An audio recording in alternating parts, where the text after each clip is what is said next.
Hi, I'm Shalise Millett from Caring for Mom and Dad, and I'm here with Justin Wagner from Mountain View Funeral Home and Cemetery in Mesa, Arizona. We would encourage you to like and subscribe so that we can get this information out to as many people as possible. So, Justin, first, what is the best way for someone to contact you for your services? To contact me directly at my cell phone, which would be 480-276-6489, or my email, jwagner, W-A-G-N-E-R, at mvfuneralhome.com. Okay, and we'll repeat that at the end for anyone that missed it. Okay, Justin, describe for us exactly what you do for Mountain View. So I help families and individuals in pre-planning for the one inevitability of life, and that's death. Okay, tell me why this is so important. I have seen both sides of this experience. I have seen those who have not planned, and I have seen those who have planned. And 100% of the time when families have pre-planned their funeral experiences, the family comes back and says, yes, this was incredibly helpful. I'm so glad Mom and Dad took care of this for me. Yeah. It's kind of a gift to your kids. 100%. Because they are mourning, it is emotional, and they're having to make really important decisions. Exactly, and they're trying to basically plan for something as momentous as a wedding. Yes. In 3 hours in a funeral home on one of the worst days of their life. Yeah. Yeah, and guess Mom and Dad's wishes and respect them, and they don't always agree on what Mom and Dad's wishes are. That's honestly. So it's a gift. Yep. We see it from a financial side or an estate side as well, a legal side. We see a lot of times that the funeral needs to be paid for, but you can't access Mom and Dad's money without the small estate affidavit or the probate or the death certificate. Mm-hmm. And so who's going to pay for that funeral? And so kids are like putting it on their credit cards and paying out of pocket until they can deal with the estate. And with a prepaid, like none of that's an issue. Exactly. A lot of times people just expect life insurance to pay for everything. Yeah. What they don't understand is there's waiting on death certificates, and those take 2 to 3 weeks. Yeah. And then dealing with probate and estates and all these other wonderful things that we have to deal with at the time of death. And it's really hard to figure that out, and now you're stressed out putting it on a credit card. Yeah. Life insurance is weeks to months before it comes in. And so we actually encourage everyone, even if you have life insurance, to have prepaid burial as well. It's an insurance you know you're going to use. You know you're going to use it. Okay.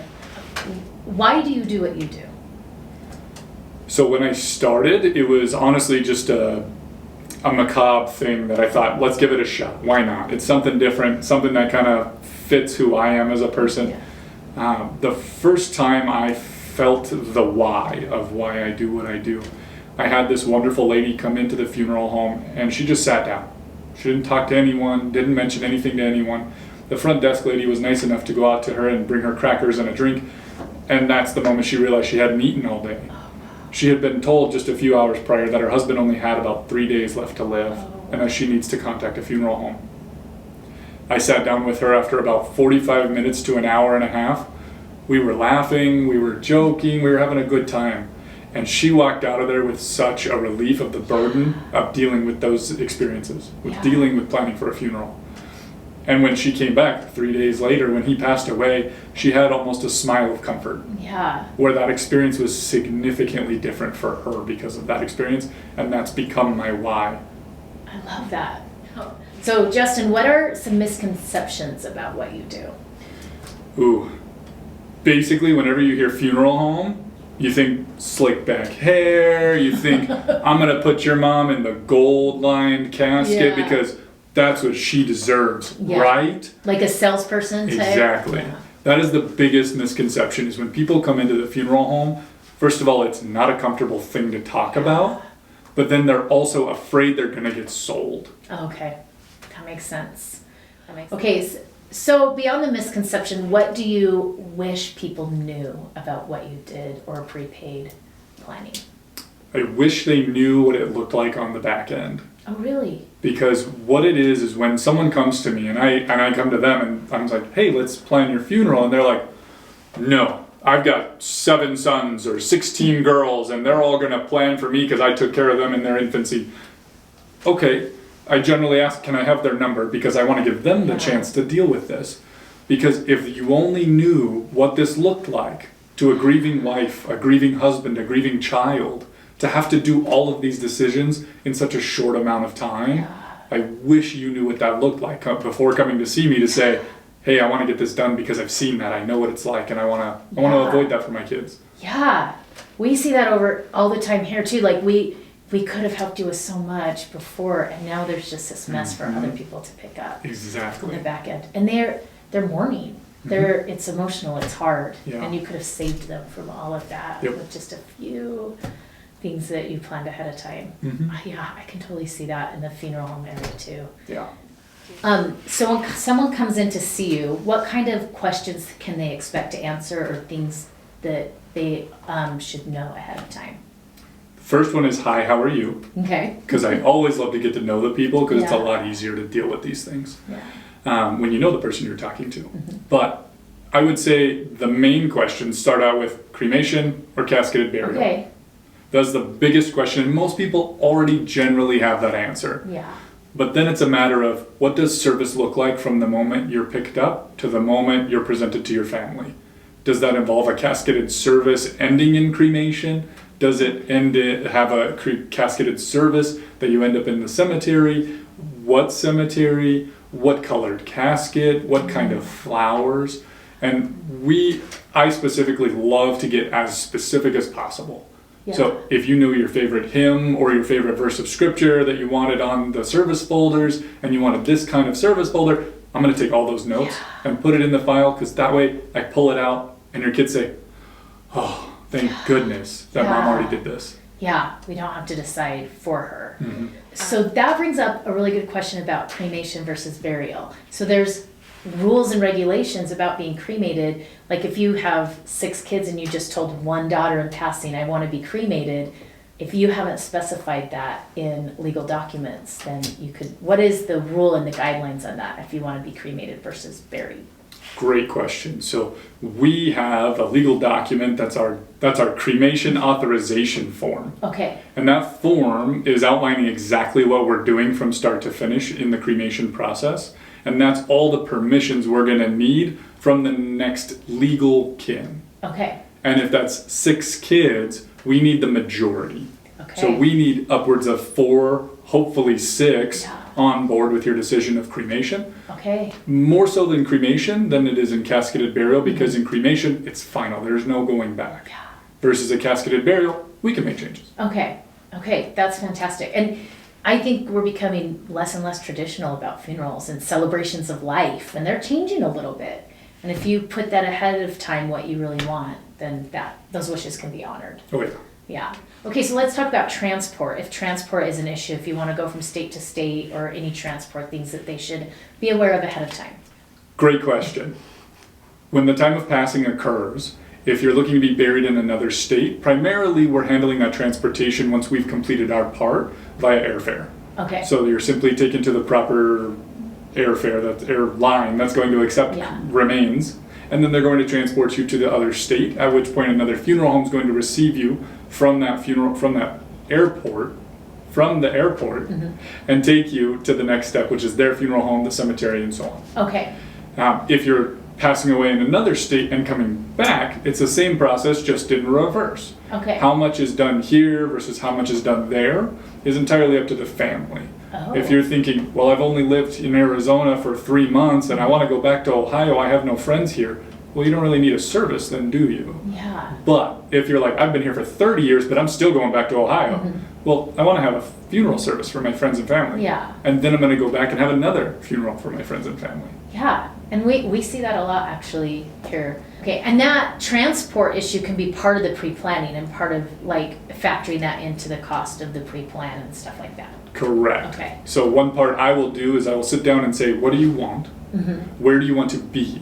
Okay. And then I figure out all the ins and outs. So I figure out how much you want done here, and we plan that through our funeral home. The next step is I tell you to go talk to the funeral home there that's going to receive you and plan through them as well. Okay. Because there's going to be costs on both sides and I can't cover them all. Yeah. But when you pre-plan for a funeral, you're guaranteeing costs through the funeral home you've selected. So to do that as early in life as possible on both ends saves you that much trouble in the end. Okay. And one misconception, and correct me if I'm wrong, about prepaid planning is you're not actually going in there and handing cash to start prepaying for something. It's actually an insurance policy that you're purchasing. Is that right? Correct. Okay. So what I do is I go through a statement of goods and services, and that's going to outline and explain all of the costs on a line item basis. That produces a total cost. Then through Arizona state law, I have to submit that through insurance.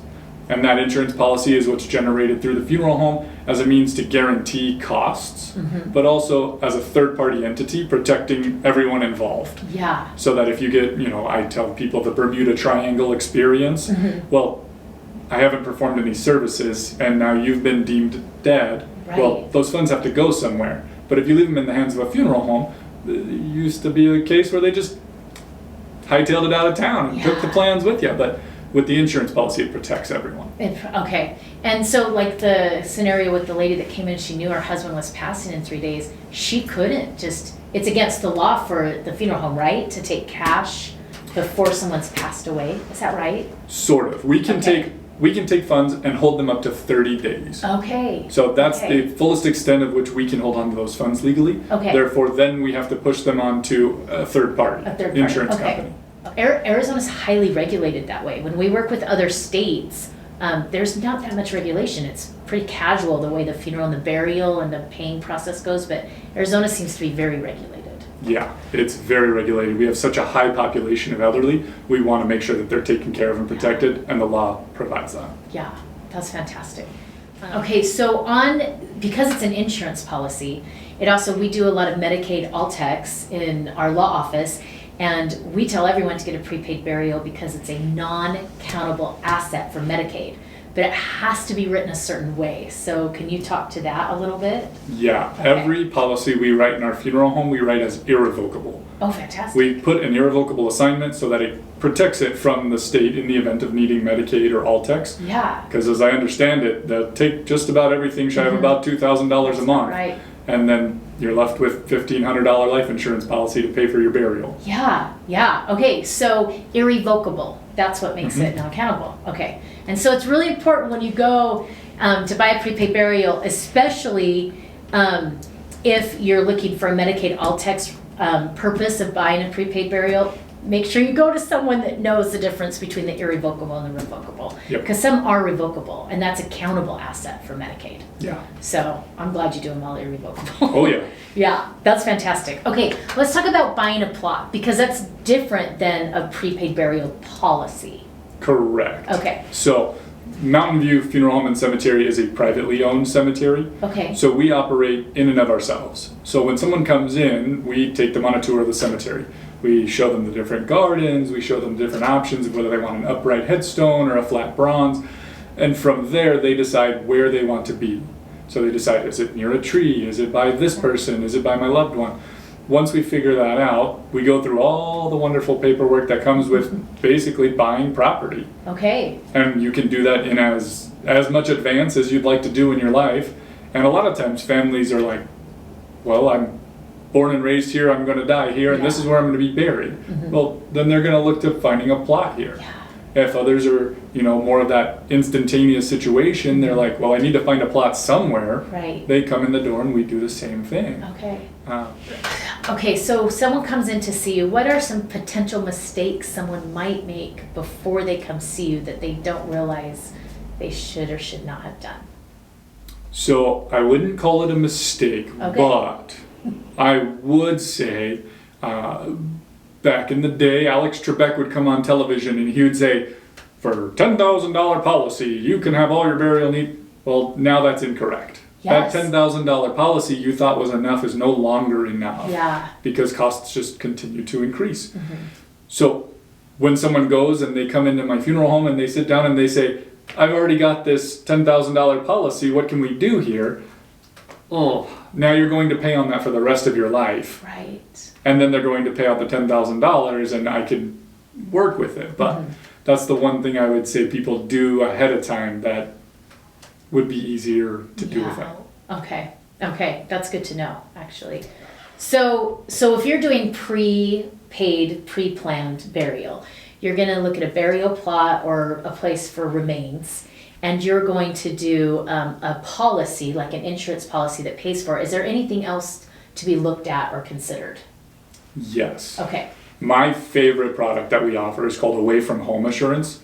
This is basically whenever you're 75 miles away from home or more around the entire world, it's a one-time cost that basically takes care of absolutely everything. Paperwork, logistics, customs, translation, cost in getting your body back here so that we can have that service handled here for your family. Oh, that's fantastic. It's amazing. Wow. It's my favorite. That's awesome. Yeah. Okay, I have another question, and I don't know if I know the answer, just some experience helping clients.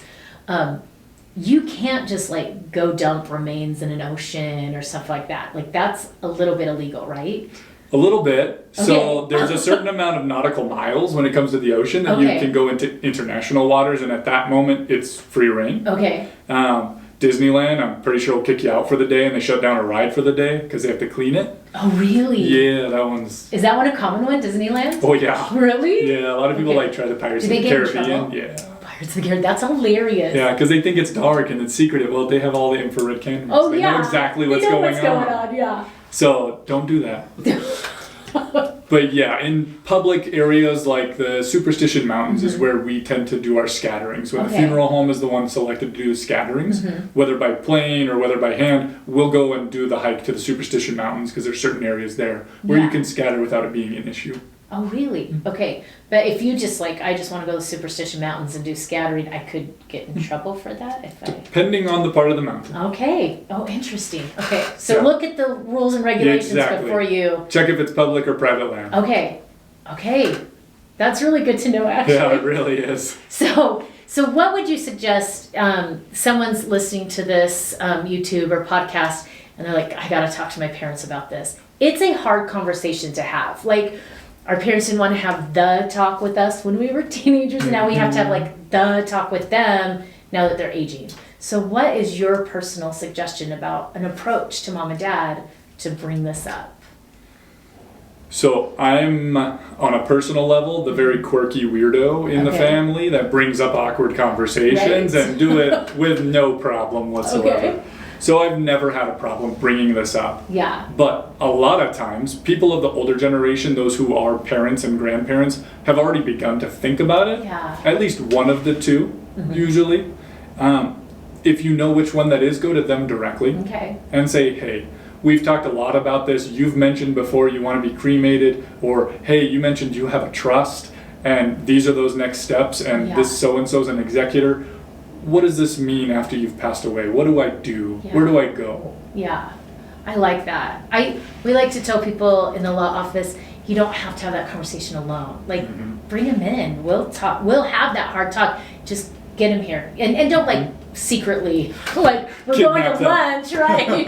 Right. But just like you can have that conversation with them. They don't have to do it by themselves and have all the answers. They can say, can we go talk to someone together? And that also kind of maybe diffuses it sometimes if someone's very uncomfortable talking about it. Yeah, and the other side of it is having that conversation in regards to a trust or pre-planned burial and funeral needs. This is a conversation. Yeah. You're not signing away anything just yet. You're not making a final decision yet. Yeah. Just start the conversation, because at the end of the day, at least someone will know something. Yeah. Versus, nope, I'm not dealing with it, and then when the time comes, they're lost and confused. Yeah, and someone's going to deal with it. And someone's going to deal with it. Someone is going to deal with it. Yeah. Okay, so we started with a success story, a story that it just worked out really well. So tell us a story about when prepaid burial didn't happen and how that worked out. I had this wonderful family, fantastic family.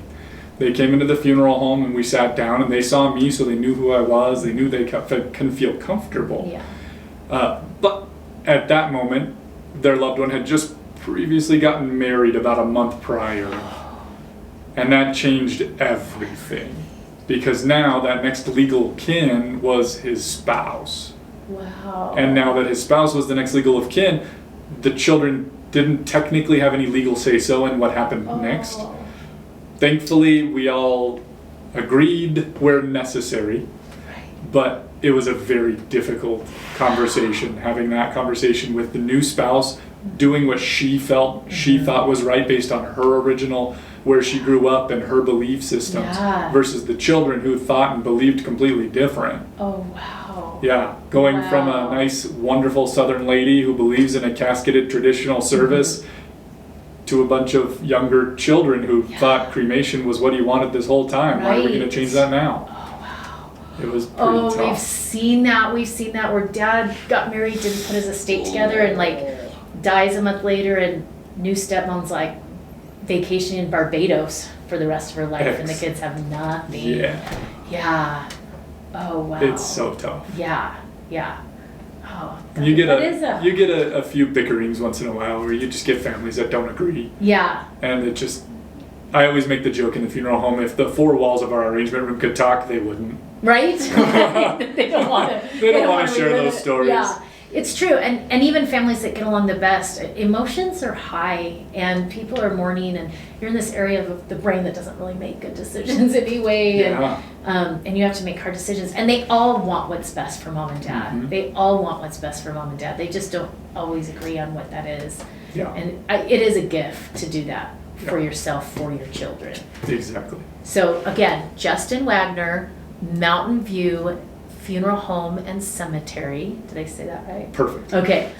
To get in contact with me directly, my cell phone 480-276-6489 or my email jwagner WAGNER at mvfuneralhome.com. MV Mountain View Correct. funeralhome.com. Yep. Okay, fantastic. Thank you. Please like and subscribe. We do want to get this information out to anyone who needs it.